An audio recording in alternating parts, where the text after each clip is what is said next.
governors, as leaders in our states, we've been successful. And a lot of people were frustrated after the number of elections, and obviously I campaigned for somebody other than the occupant of the White House today, but I do think there's some hope in the sense that our states, not just in our governors, but in our state houses with legislative majorities in almost as many states as our Republican governors, have kind of laid the groundwork for real reform. And so that's something we're pushing here. It's something to be mindful of, and I think in many ways it can lay the groundwork for true reforms that can happen just up the way in our nation's capital, and certainly after the 2014 and 2016 elections. And so the areas I highlight, though, I think as conservatives, we need to be optimistic. We certainly need to be realistic in our challenges, but optimistic in our solutions.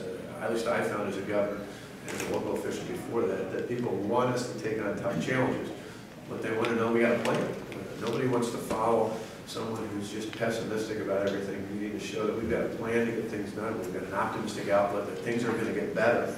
And in our case in Wisconsin, that's exactly what happened. I remember telling McDonald here not long after our reforms started 2 years ago, he was worried about what was happening to me in the state at the time with all the protests. And I said, hey, every day, every week, every month that goes by after our reforms are enacted and move along, will be that much better. And sure enough, the recall election proved that to be true. Secondly, when I talk about being relevant, it's a matter of really talking about things in terms that everyday citizens are concerned about. A lot of times pundits up in our nation's capital think that the public in general can't handle the tough issues. I think people are smarter than most politicians give them credit for. The difference, though, is, for those of us who have kids, we're taking kids to and from things. We're worried about our job, we're worried about our homes, we're worried about church or other things we're involved in. Not every American spends all their time looking at all the details in our state houses and our nation's capital, but they do care about the issues. We just got to talk about it in ways that are relevant to where people are in their lives. When I've been asked about the federal debt as an example, I give an example, I should say. And it seems like probably most of you, I get an onslaught every week of these direct mail pieces that include a credit card in there, and they'll say, this is your next great credit card. Well, imagine if we took one of those, I loaded up a $100,000 debt, and I passed it on to my two sons and said, hey, you get to pay this off. And yet that's what we're doing with our national debt deficit problem out there. So we need to talk about things in ways that are relevant to how people view their lives. And I take it a step further. I think after the election, there were a lot of pundits in Washington that said, oh, these national campaigns, there are certain groups of voters that conservatives can't reach out to.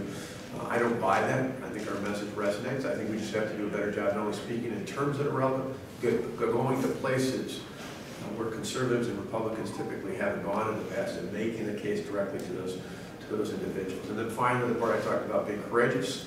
Certainly we tried to do that with our collective bargaining reform and our budgetary reform and even our education reform. A lot of people don't know that we expanded school choice and charter schools, and now in the process of doing it around our state. We put in place major reforms in our public schools to make them have some more of the benefit that often comes with charter schools here and across the country. But we need to keep pushing for reforms, which is why we talked about entitlement reform. And as I call it, it's really not entitlement reform, it's moving people from government dependence to true independence. That is an issue that sometimes the left and the media, dare I say sometimes I repeat myself when I say that, that many of the media try to portray those of us who want to reform entitlements as somehow not caring about the poor. I challenge that. I take offense at that. My view is we care about the people of our states, including those who are temporarily down and out, so much so we don't want them permanently indebted to the government. We understand that true freedom and prosperity comes not from the fist of the government, but rather from the power of the people.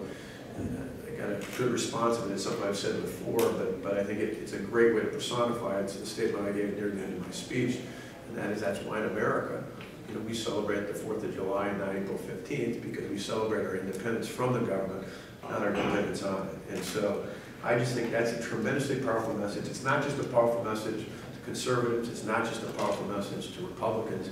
I think it's a powerful message for Americans.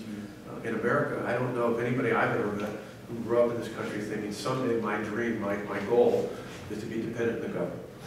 To add to that, I don't know of any people I know over the years who immigrated to this country, whether it's been in the recent years or generations ago, who came to America saying, you know what, I want to leave the country I come from, leave the land where I was born in, and come to a country where I can be dependent on the government.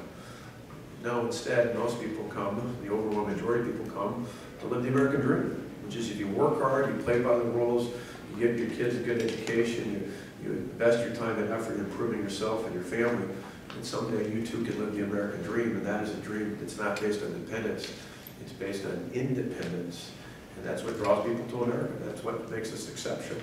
And I think as conservatives, not only should we not apologize for that, I just think we've got to get better at explaining why that message is relevant.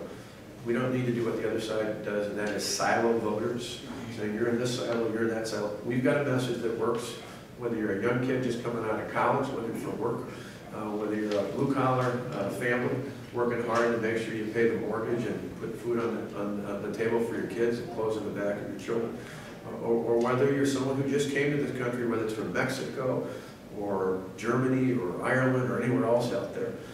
We've got a message that resonates. We've just got to be more optimistic and relevant in how we convey that, and then show we've got the courage to act on it. So